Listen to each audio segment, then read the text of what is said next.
This is part 4 of the chapter Classification of Elements and Periodic Properties. We were discussing the various periodic properties and their trends, and we had just started with the atomic radius.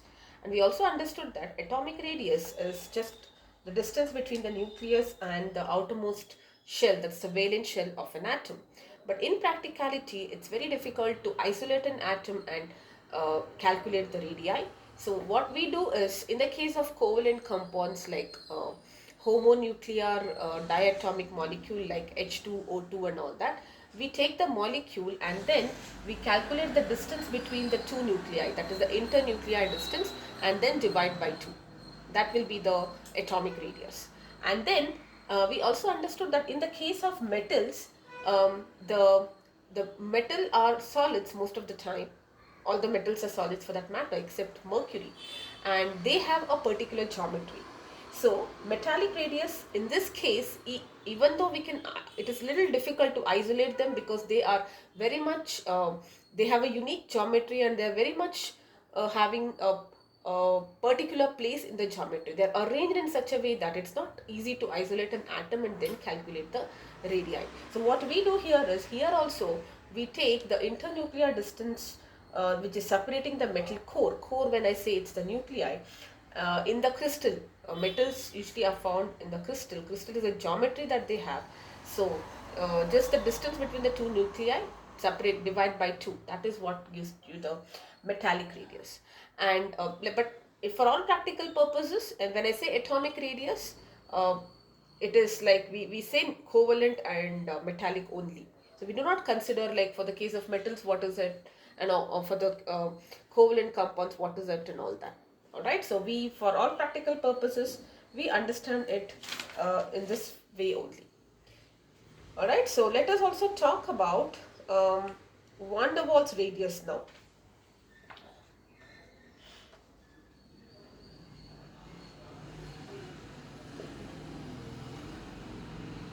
What is this van der Waals radius?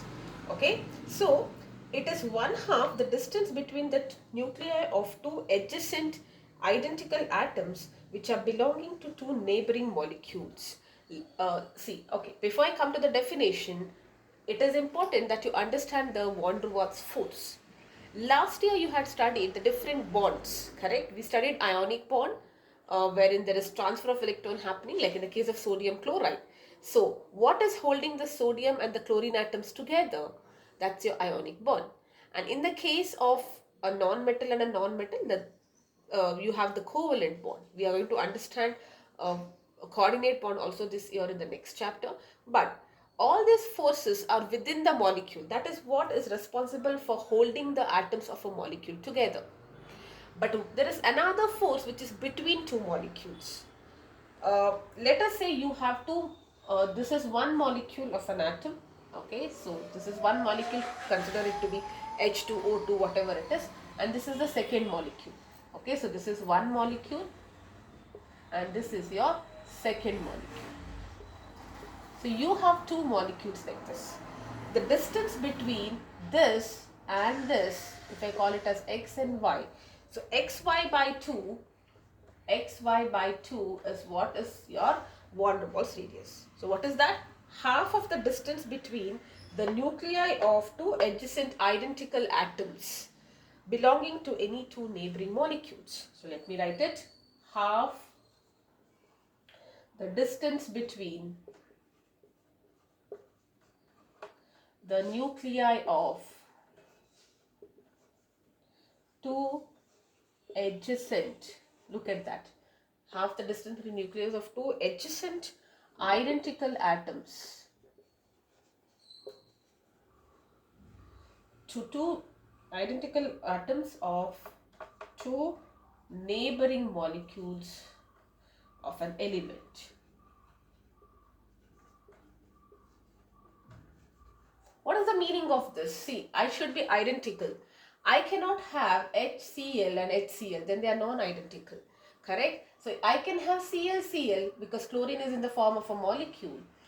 If I calculate what is the atomic radius, it is distance, this distance by 2. And van der Waals radius is this distance by 2. So it is basically the internuclear distance between two molecules, intermolecular radius you can also say, whereas the atomic radius will be the distance between this and this divided by 2. So be very clear with that. Correct? Now the attractive force, I told you there is an attractive force between the molecules. The covalent and ionic bond is within the molecule. There is intermolecular forces, that is van der Waals force, and hence they have given this name as van der Waals radius. Okay, now there is next ionic radius. But before we talk about ionic radius, we had discussed the trends. Remember, how does now when I say atomic radius, in the case of covalent bonds, you can call it to be the covalent radius, or you can also talk in terms of metallic radius for metals. But overall, we are only worried about you can visualize atomic radius as this only. How you measure is different, that's all. So we understood that across the period it is decreasing and down the group it is increasing. Alright, now across the period, why it is decreasing? It's decreasing because of the effective nuclear charge. Now this term I told you, I'll be explaining it today. Effective nuclear charge. What is the meaning of effective nuclear charge? You understand what is the meaning of nuclear charge. The charge on the nucleus. Nucleus is made up of protons and neutrons are neutral, they do not have charge. So the total charge of the nucleus is equal to the number of protons. We can say that, or the charge because of all the protons. But when I add the word effective, it looks like there is something happening to this charge. Now what is this? Let me tell you. Alright, so consider a nucleus, and let us say that consider an atom which has got 3 shells where the electrons are there in 3 shells. Alright, for example. Now, what is the definition of atomic radius? The distance between the nucleus and the valence shell. That's what we understood. But the electrons which are here, they kind of act like a shield or a screen. Correct? Now imagine this was not there.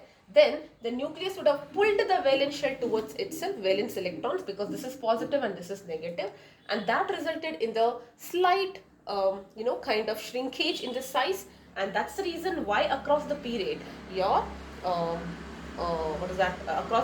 your atomic radius is decreasing. Alright, but what is this effective nuclear charge? When I say, if I have the nuclear charge is only because of the charge of protons, that means I am worried about the protons and the nucleus overall pulling the electrons, valence electron towards itself. But when I add the word effective, it takes into account the shielding or the screening effect because of the inner electrons. The inner electrons which are not a part of your valence shell, it can be the penultimate shell.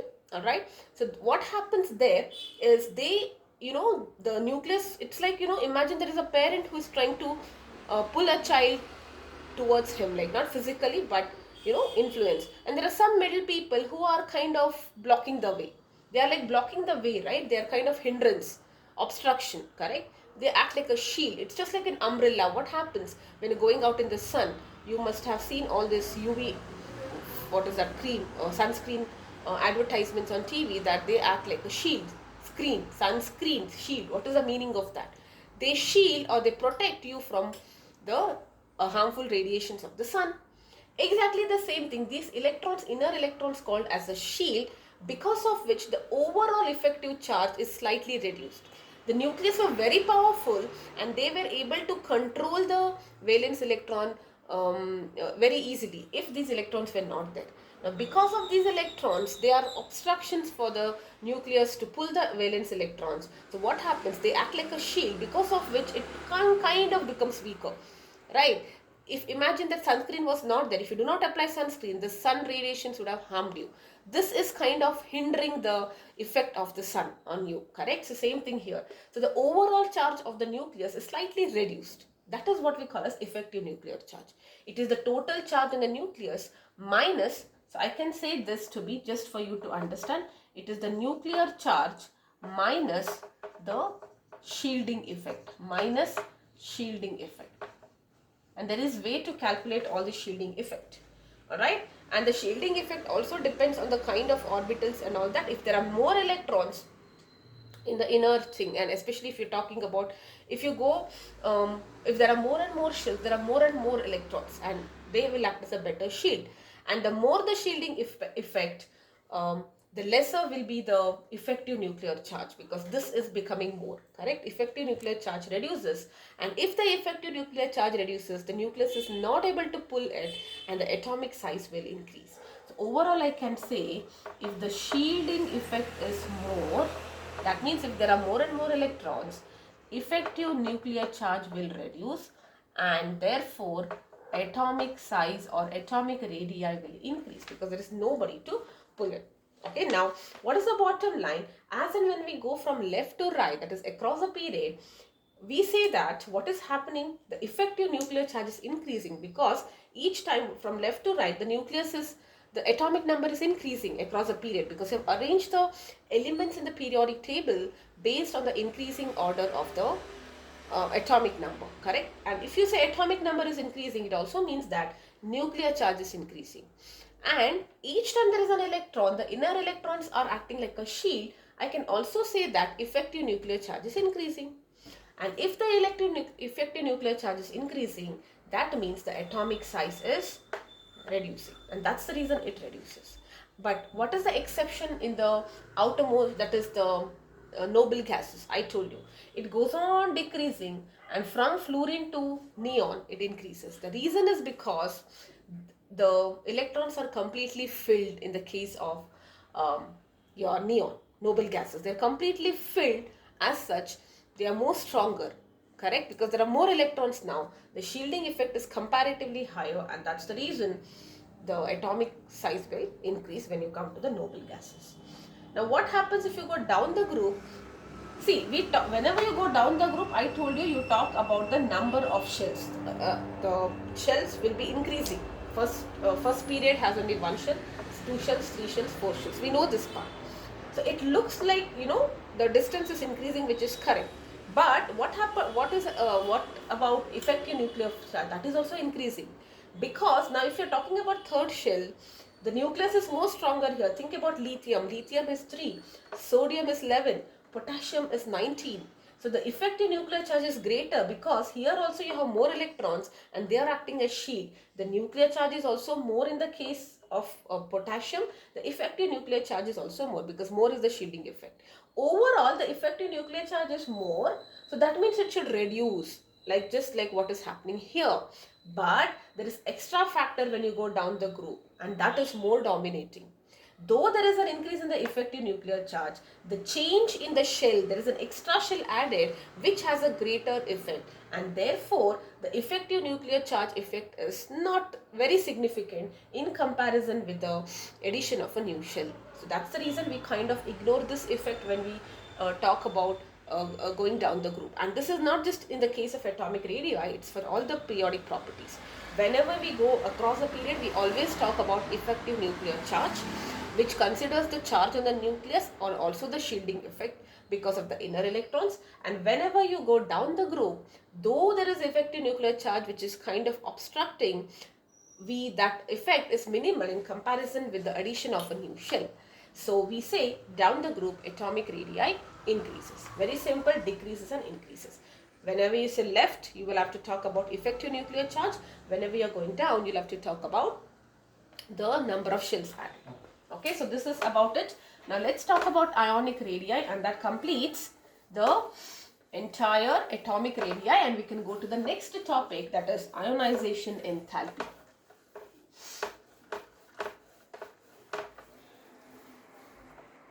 Okay. Now atomic radii, I told you, it is radii of an atom, and ionic radius is nothing but the radius of an ion, just to understand. But it's the distance from the nucleus of an ion up to which it exerts its influence on the electron cloud, or in simple words, distance between the nucleus and the outermost shell containing electron in an ion. It's the same thing, alright? So what is it? See, you have an ion, let us say, this is sodium ion. Sodium was 3 shells. When I say sodium ion, this is an ion now. It is still the same thing. It's the distance between the outermost nucleus and the valence shell. That's the same thing. So we say it's the distance between the nucleus and the valence shell in an ion. That's all. There it is in an atom. Here we will say in an ion. It can be a cation or it can be an anion. Okay, now let us say, how do we define the radii, ionic radii for a cation? A cation is positively charged, you know that. Alright, so one or more electrons are removed. Okay, the electrons are removed from an ion. They have lost an electron, one or more. Correct? So what happens if you compare it to the neutral shell? You have lithium and you have lithium ion. Think about it. Lithium atomic number is 2. So there were 2 electrons here and 1 electron here. But if you talk about lithium ion, this is gone. Now it is only this. Now you can obviously see that it is shorter. Correct? So the cations are smaller, or in other words, neutral atoms are larger in comparison to the cations. Alright, so because you're removing, or in other words, now think about it, what if you talk about in the case of when you take 2 more, or I think this part I will write first. So cations are smaller in comparison with the neutral atom. Now even if you think that, outermost in terms of size, like let me take the case of magnesium. Alright, so magnesium, you had 3 shells and there were 2 electrons. Now, if you are talking about Mg plus ion, you might feel that, look at that, it's only 1 electron, only 1 is removed, so it is still okay. That's what you feel, because in terms of the size, it looks to be the same. But what has happened here is that when you remove an electron, the nucleus is becoming more stronger. Okay, the removal of electron, it can be 1 or any, okay, of electron makes the nucleus more stronger, because negative charge is gone, nucleus is more powerful, so it kind of shrinks the atom, and therefore cations are smaller. Very, very obvious. Okay, now what happens if you have which cation? If I talk about iron, now for example, alright, so if I talk about Fe2 plus and Fe3 plus, where is the nucleus more stronger? It is stronger here. Nucleus is powerful here because 3 electrons have been gone. So it has more positive charge now. 3 electrons are lesser for you. Think about a parent who has lost 3 children. In the sense, the children are far away from the parent. Initially there were 10 children and let's say 3 children have gone. It's easier for the parent to now control the existing children. So they will try to come closer to the parent. Correct? So nucleus is power, so it is smaller. That means atomic radii, ionic radii is greater. Radius is greater here. So we also say that in general we will say neutral atom is always having the bigger size, and then it is Fe plus if it was there, Fe2 plus and Fe3 plus. So how can you put it in words? In the case of cation, right, higher the positive charge, if the charge is increasing, higher the positive charge, smaller is the cation. Smaller is the size. Okay. Now if you talk about magnesium 2 plus, 2 electrons are removed. Nucleus is even more powerful. So it kind of pulls it towards itself. Alright. So this is about cation. Let's talk about anion now. Alright. So cations in general, I told you, they are smaller than the neutral atom. And if more electrons are removed, then they go on becoming smaller and smaller because the nucleus becomes more and more powerful. Okay, now let's talk about an anion. An anion is negatively charged. That is when electrons are added to the atom, neutral atom. Correct? So you say, now if you think about chlorine and chlorine negative. Chlorine had 7 valence electrons here, and when you talk about this chlorine, it will have 8 valence electrons because 1 is added. Then in terms of visual size, it's the same. There are 3 shells, 3 shells. But since there is 1 extra charge here, the nucleus is a little weak here. It cannot exert the same pull because consider it to be a new extra child who has been added to the family. The parent cannot have the same kind of control on the new child because now it is distributed. Correct? So it cannot pull the extra electron with the same effect, or the overall energy of the nucleus gets distributed now because of the presence of an extra electron, and it cannot pull so much. And if it is not able to pull so much, that means the radius will be more. So The atomic radii in the case of anions are more because nuclear charge is little weaker, it cannot pull. Only if it pulls it becomes smaller. Correct? This is about it. Now what happens if you are having Cl2 minus ion, for example? Now I don't want to talk about Cl2 minus, but in general, okay, if there is more and more negative charge, what happens?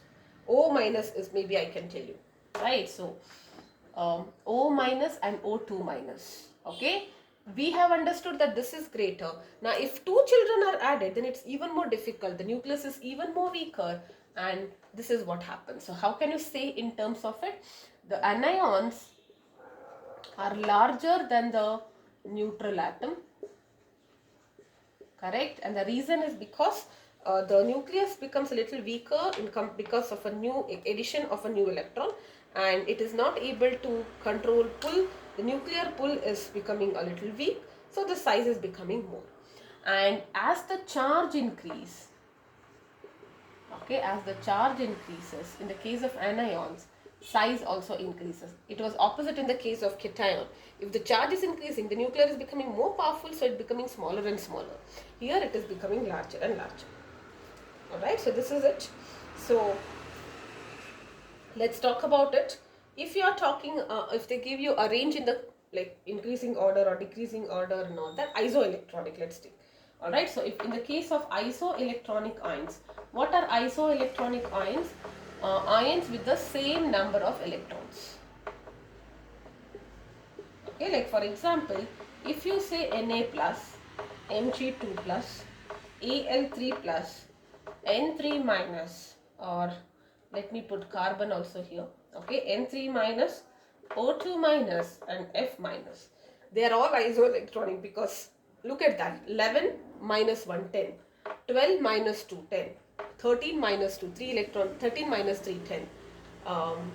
Forget about this. Okay, nitrogen, 15 plus, 7 plus 3, 10, 8 plus 2, 10, 9 plus 1, 10. Everybody is having 10 electrons. Alright, now which are the smallest and largest? Let us talk about it. You know, anions are larger, correct? So if you talk about anions in general, which one will come first here? In this case, right? So this will be coming first, then this, in terms of decreasing order, if I say bigger size. So Na3 minus is bigger than O2 minus and F minus. Even you might be thinking that, okay, and oxygen, you can compare that also. Oxygen in general has a lower size because it's decreasing, correct? O2 minus, therefore even if I compare, even if this charge was not there, you know nitrogen is bigger in general. And it has taken 3 oxygen, it's even more bigger, so it's very obvious. Now let's talk about this, which the greater the charge, more powerful it is, right? So here you will talk about Na plus now, and then Mg2 plus, and then you will, oh no, it's this way, yes, Al3 plus. This is the, okay. Now, which are the smallest and largest anions? Let's talk about that. What do you think is the smallest and the largest anions and cations? Let's talk about that. Overall, not with respect to this. H1, H minus and I minus. I minus is the largest cation. We say actually it should be F minus, but that's okay. I mean, H minus, F minus, they are the smallest anions. Okay, and which are the largest cations? Smallest cation is H plus and the largest is cesium plus. Alright, in terms of cations I'm saying, yes, this is the largest cation. Alright, so this is about ionic radius. This example you need to remember, and in the case of cations, if the charge increases, the atomic size decreases, but in the case of anions, if the charge increases, atomic size will increase. Yes, perfect.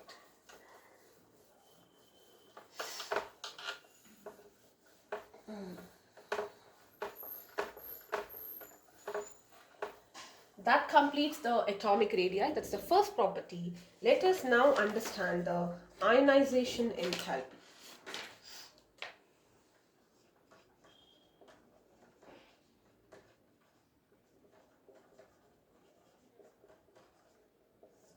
Okay, enthalpy is, it's like heat you can visualize, but there's a little difference which you will understand when you do thermodynamics. But for now, you can talk in terms, and enthalpy can be felt like energy or heat. Okay, so it is represented by delta Hi. I here represents ionization, H is the word for enthalpy generally, and delta represents the change in enthalpy. Okay, so it's basically the ion energy which is required to remove an electron from an isolated gaseous atom in its ground state. Each word is very, very important, so that's the reason I will write. So ionization enthalpy is the energy required to remove an electron from an isolated gaseous atom in its ground state, not in its excited state.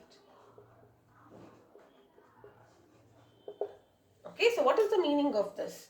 Let us say you have a metal, it should be in the gaseous state, and then it will get converted into a positive ion taking an electron. Whatever energy you need to supply here, this is what is called as ionization enthalpy. Now many people get confused. Always remember this, whenever you want to remove an electron, you need to give energy, because the nucleus and the electrons were in a stable system, right? There is a force of attraction between the nucleus and the electrons, which is making it exist basically. And the electrons are able to revolve because of this electrostatic force of attraction. They were kind of stable. Now you want to remove an electron. So you have to spend energy and remove the electron.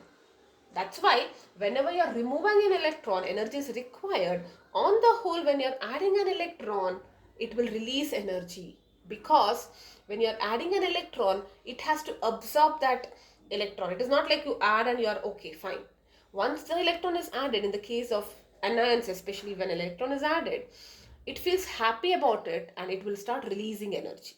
Happiness is always in terms of lower energy, and energy can be lowered only when you distribute it. If you have too much of energy, if you want to come to a lower energy state, you have to give out that energy, correct? So that's the reason whenever an electron is added to the atom, energy is released, and whenever you are removing an electron, energy is required in general. All right. Now, what are the condition that explains you why energy is required? It should be isolated. That means if it is in the form of a molecule or something, you need to separate them. It should be an isolated, and it should be in the gaseous state. Now, you might be asking, but if I am talking about metals, they are in the solid state. Yes, that's correct. But from solid to gas to convert, it requires some kind of energy. We are not worried about that. You will study all of the different kinds of energy in thermodynamics. Alright. So if it is a solid atom, you need to supply some energy to first convert it into gaseous atom, which is not counted in this definition. Once it is in the gaseous state, whatever energy you need to provide to remove an electron, that is what we call as an ionization enthalpy. Very, very important. Isolated gaseous atom in the ground state. The electron shouldn't be in the excited state, it should be in the ground state. Alright. Now this is measured. How do you measure it? In terms of kilojoules per mole, because it's energy. The energy in joules is a small amount, so we just say kilojoules, because we are not talking about an atom here, we are talking per mole, right? So the definition talks about an atom, but if you have 1 mole of atoms, because one atom is like, that energy is very, very small, so we usually deal with this. Okay, so for 1 mole of atoms, if I have to remove 1 mole of electrons, that energy is what we call as the ionization enthalpy, and the unit will be kilojoules per mole. And this is always going to be positive. Why? Because energy is required. Addition of energy is always positive. When you lose something, it's always negative. Right? If I'm giving you 10 rupees, you will be getting plus 10. But if you give me 10 rupees, in your thing, you have to do minus 10. Correct? So, since energy is required, energy is put into the system, the energy is considered to be, the value of ionization enthalpy is considered to be positive. Alright? And also, the energy required to remove the first electron and the energy required to remove the second electrons, they are represented in different ways. So, if I say delta Hi of 1, and then if I say delta Hi of 2, and if I say delta Hi of 3, what is the meaning of that? This is the energy required to remove 1 electron. Like for example, from Al to Al plus, and then from here to Al2 plus, and then Al3 plus. Alright, uh, which will be greater?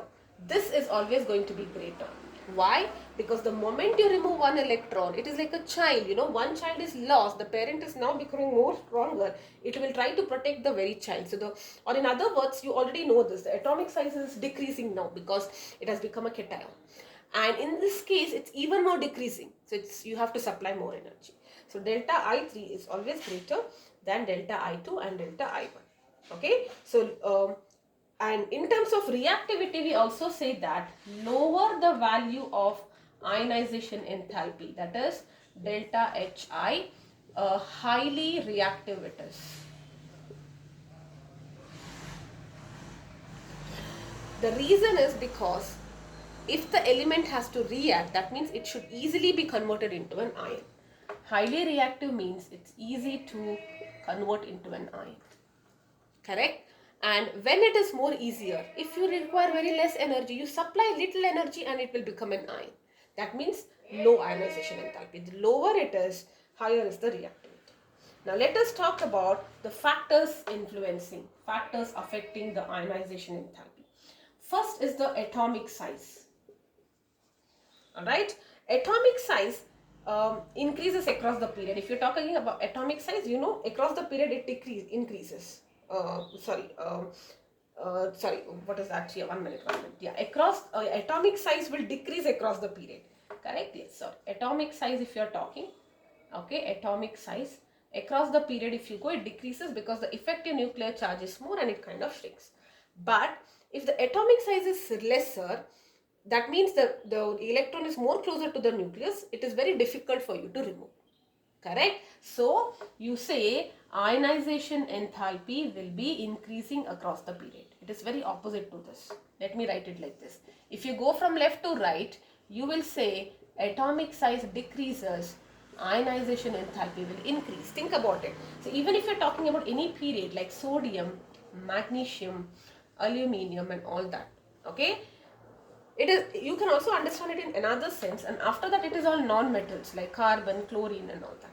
Correct? And then it is for noble gases like argon.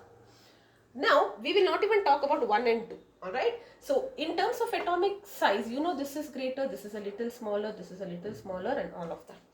Now what is happening? This will very easily give one electron because they are metals, they have a natural tendency. But if I compare between these three, in terms of the size, I will be comparing, correct? Because here there are 2 electrons. It's a little difficult for me to isolate. Here there was only 1 electron. Very easily it will give one, correct? Here there are 2 electrons. It's a little difficult. Now there are 3 electrons. It's a little more difficult. That's the reason ionization enthalpy goes on increasing. And when you come to non-metals, they do not want you to take electron. They want electron, right? They will never give electron. And if you want to really take that electron, you need to put more of energy. And talk about the noble gases, highest, because they are very stable, they will not let go of any electron. It's highest in the case of noble gases. So in overall, if you talk about atomic size across the period, atomic size decreases because of the effective nuclear charge increase, and whereas the ionization enthalpy will increase because if the size decreases, it is difficult to take and remove an electron from the valence shell. Alright. And the second is about the nuclear charge. So if you are talking about the nuclear charge, the reason why it increases is also because the same thing. I can talk about if nuclear charge here as well. Correct? So if the nuclear charge is becoming more, I can say that ionization enthalpy is also becoming more. Because if the nuclear charge is becoming more, that means the atomic size is less. Therefore, this is more. Correct? And what happens down the group, let us see. If you go down the group, ionization enthalpy will increase. It's opposite. I told you, if you think ionization enthalpy is it's the other way around. We are talking about ionization enthalpy. Yes. Across the period, we understood that it is increasing. Ionization enthalpy increases. Atomic radii decreases. Okay. Here, size increases. Ionization enthalpy will decrease. Think about it. In the first group, you have 1 shell and then 2 shells. First period, I am saying. Here you have 7 shells. Where it is easier to remove an electron? Here, because the nucleus is very far, it will not even stop you. You can very easily remove an electron. Where is it difficult to kidnap a child? Think about it. If they are very close to the parent or if they are very far from the parent. Very far, obviously, right? And the easier it is, that means the ionization enthalpy is lesser. No energy is required from your side. Very easy. Easier it is, enthalpy is lesser. Just remember that. Okay? So that's the reason if you go down the group, the atomic radii increases, the size increases, because of which the enthalpy, ionization enthalpy will decrease. Okay, this is the second factor. Now let's talk about 2 more factors, which is the extra stability of half-filled and fully filled orbitals. We have done this part in the atomic structure. There is a half-filled and fully filled orbitals achieve extra stability. Okay, fully filled are more, and if they are fully filled, what happens? It's difficult to remove. So we say, in this case, we say delta H is very, very high, and that explains the large value of beryllium and nitrogen. Okay, now this is one example why we say delta H of beryllium is greater than delta H of boron. See, beryllium comes first, boron comes later. So it should actually increase if you see this, because the nucleus is more powerful in the case of boron, it is increasing. But beryllium, it is more because of this reason, extra stability, completely filled s orbital. If you talk about beryllium, there are 4 electrons, so 1s2, 2s2. Whereas for boron, it is 1s2, 2s2 and 2p1. This is completely stable, so that's the reason it is more. This can be one of the questions. Okay, and also that also explains why nitrogen is greater than oxygen. Nitrogen comes later. Okay, because oxygen has more electrons, more protons, so this atomic radii of oxygen is lesser. And if atomic radius is lesser, enthalpy should be more here. But that's the opposite, because of, in the case of nitrogen, you have 7 electrons. So you can say that it is 1s2, 2s2 and 2p3. Half-filled stability is there. Because it is more stable, ionization enthalpy is even more. Correct? So you can say that if you have outermost configuration as ns2, ns2np3 or ns2np6, they will have high ionization enthalpy, and that explains why the noble gases have more ionization enthalpy, because they have this configuration. Correct? High stability. So this is a third factor, and the fourth factor here will be the shielding or the screening effect of the inner electrons.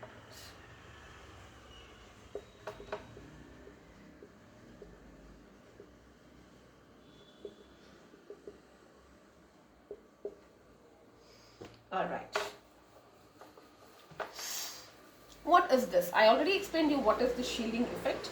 The electrons in the inner orbitals, they act as screen for the electrons in the outer orbital. Therefore, the force of attraction between the nucleus and the valence electron is lesser. Correct? The size is more. So, the inner electrons, they act as a shield for the outer electrons, that is the valence electron. So force of attraction is lesser. Atomic size, if more is the shielding effect, atomic size will be more, because the pulling is less. Correct? Now you can say, what happens if the shielding effect is more? Whenever the shielding effect is more, let me write this. If this shielding effect is more, I told you atomic size will be lesser, because it is not able to pull. And if the atomic size is bigger, if the atomic size is increasing, so yes, it's easier for you. So lower will be the ionization enthalpy, because the nucleus is not able to pull much, because there are obstructions, and very easily you can come. Let me say that the child is in a balcony and the parents are inside, and in between there is a wall which is acting like a shield. Now, it's not possible, but yes, it's very easy for the kidnapper to take a child from the balcony. Right? I mean, of course, if it's grilled and all that, but I'm just taking it as an example here.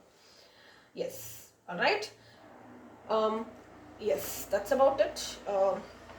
What you need to understand as a summary is the ionization enthalpy in general is always positive because you're supplying energy, and the second ionization enthalpy is greater than the first one because now the nucleus is becoming more stronger. It is difficult to remove an electron from the stronger nucleus. All right. Yes. All right.